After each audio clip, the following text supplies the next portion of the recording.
It was just an old man's dying breath. But those few words shattered everything. In 2022, a 74-year-old man whispered a name on his deathbed, a name tied to a murder case the police had long forgotten. 30 years had passed. The file was cold. The killer was believed to have died decades ago. But this man, he wasn't the killer. He was the witness.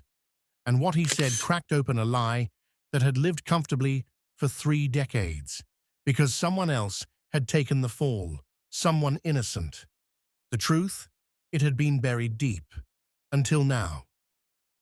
May 18, 1992. Kalamazoo, Michigan.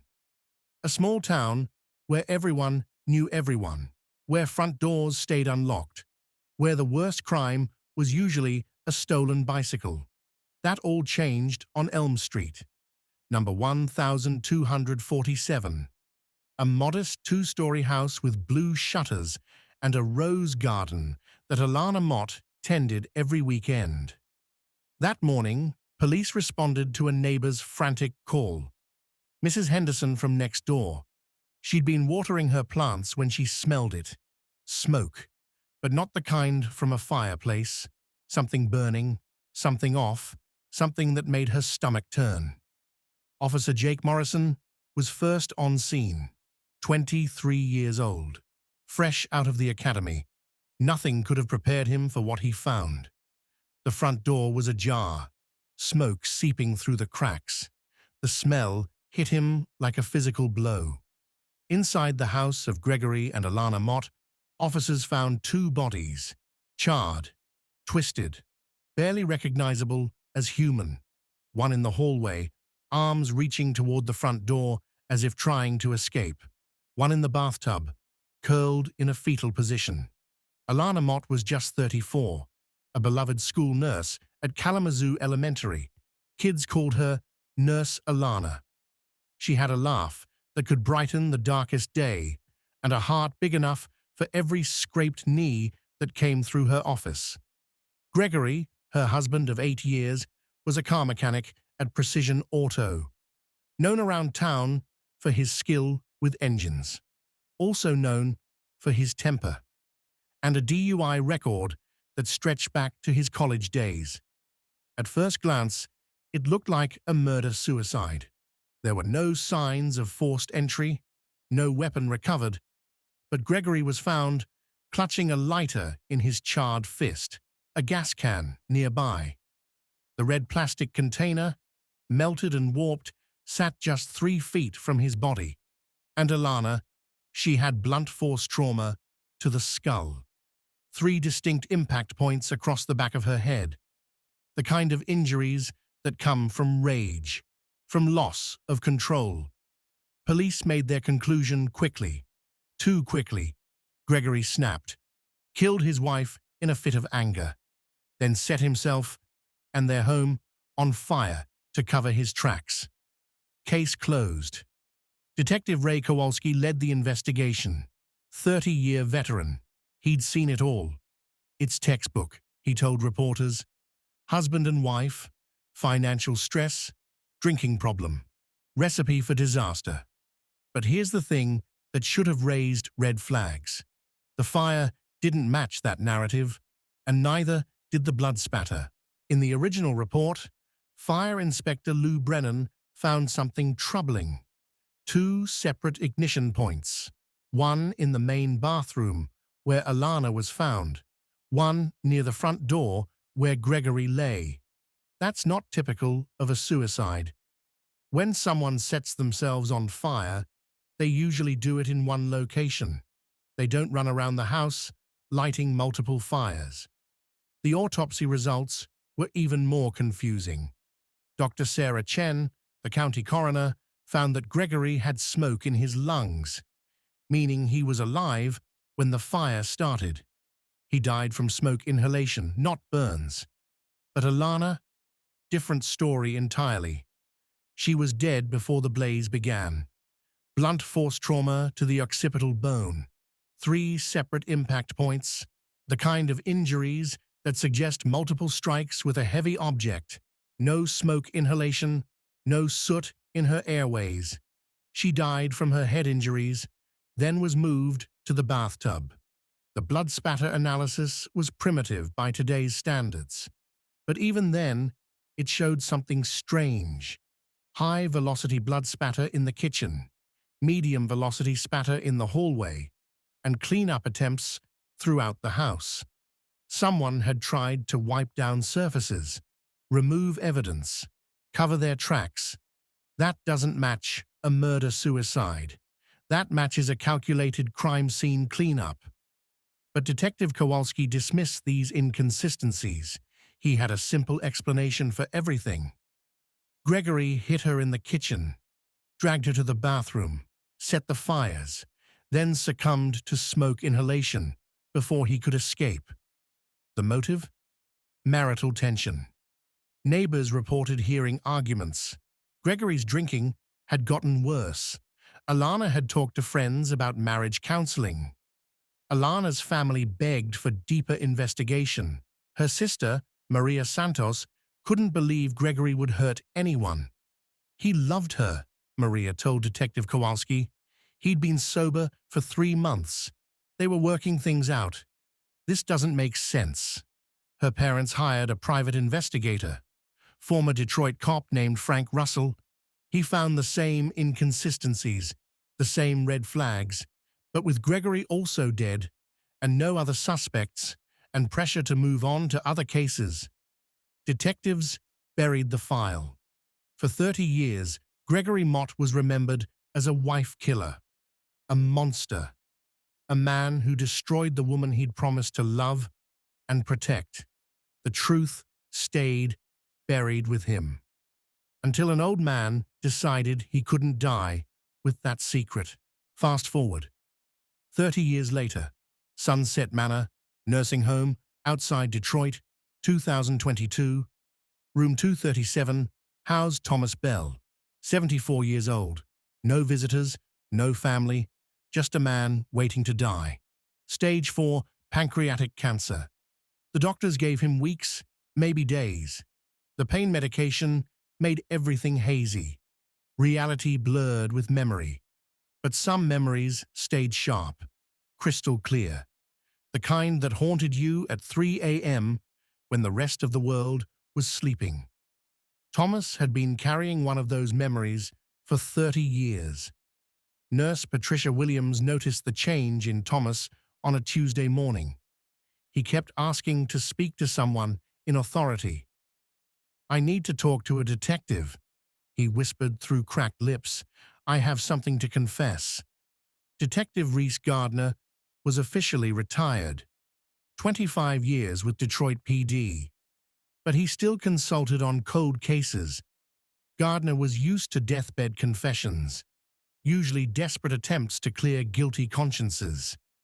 Most turned out to be false memories, drug-induced fantasies, but something about Thomas Bell's call felt different, urgent, real.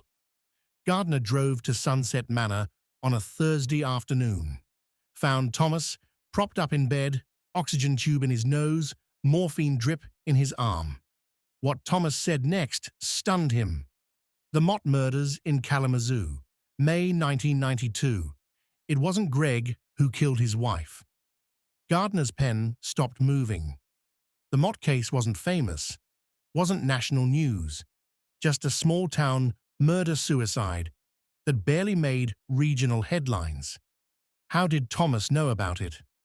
"It was me," Thomas continued, his voice barely above a whisper. "But I didn't do it alone," Thomas Bell went on, his voice getting weaker with each word. But his memory was sharp, razor sharp. 30 years ago, he and another man, Charles Chaz Dennison, a known local burglar, had targeted the Mott house. They'd been watching the neighborhood for weeks, learning routines, timing schedules. Gregory left for work at 7 a.m. sharp every day. Alana usually didn't get home from the school until 4 p.m. That left a 9-hour window for a clean break-in. The plan was simple: get in, take what they could find, get out. No violence, No confrontation, just theft. But plans don't always work out. May 17th, 1992. A Tuesday. Thomas and Chaz broke into the Mott house through the back door. The lock was old, easy to jimmy with a credit card. It was supposed to be empty, a quick grab-and-go job. But they didn't know that Alana, feeling ill with what she thought was food poisoning, had left work early. She came home around 2 p.m., walked through the side door that led directly into the kitchen, and found two strange men going through her cabinets. She screamed. Chaz panicked. He was holding a pipe wrench from Gregory's toolbox, had been using it to pry open a locked drawer where they thought valuables might be hidden. In his panic, in his fear, in his desperation to silence her screaming, he swung. The wrench connected with the back of Alana's skull. She dropped instantly, blood pooling beneath her head. Thomas wanted to run. Leave her there. Call for help anonymously. Something. But Chaz had other plans. "She saw our faces," he hissed. "She can identify us." They checked her pulse. She was still alive, unconscious but breathing. That's when Chaz made a decision that would haunt Thomas for the rest of his life. He hit her again and again until the breathing stopped, but their problems were just beginning. Gregory's shift at the auto shop ended early that day. Slow Tuesday. His boss sent him home around 3:30 p.m. He walked into his house expecting to find his sick wife resting in bed. Instead, he found two strangers standing over her body. Gregory was a big man, strong from years of working on cars. He fought back, but 2 against 1, in a confined space, with weapons. Chaz stabbed him with a broken piece of glass from a picture frame that had shattered in the struggle. Gregory collapsed in the hallway, bleeding out on the carpet he and Alana had picked out together just 2 months earlier. Now Thomas and Chaz had two bodies, two victims, two reasons for the police to hunt them down. They needed a cover-up, something that would erase all evidence, something that would make this look like anything other than what it was. Murder. What happened next was methodical, calculated, evil in its simplicity. Thomas and Chaz spent nearly 2 hours staging the scene, making it look like a murder-suicide, making Gregory the villain instead of the victim. They dragged Alana's body from the kitchen to the bathtub, positioned her like she'd been killed there, wiped down the kitchen surfaces to remove blood spatter. They placed the pipe wrench in Gregory's hand, made it look like the murder weapon, even though Gregory was already dead when they put it there. Then came the fire. They found gasoline in the garage, Gregory's old red gas can from his lawnmower, soaked towels throughout the house, created burn patterns that would destroy most of the physical evidence. They started the fire in 2 places, the bathroom where Alana lay, the hallway where Gregory had fallen, made it look like Gregory had set both fires before succumbing to smoke inhalation. Before they left, they took a few items to make it look like robbery might have been a motive. Alana's jewelry box, some cash from Gregory's wallet, small electronics, but not too much, just enough to muddy the waters.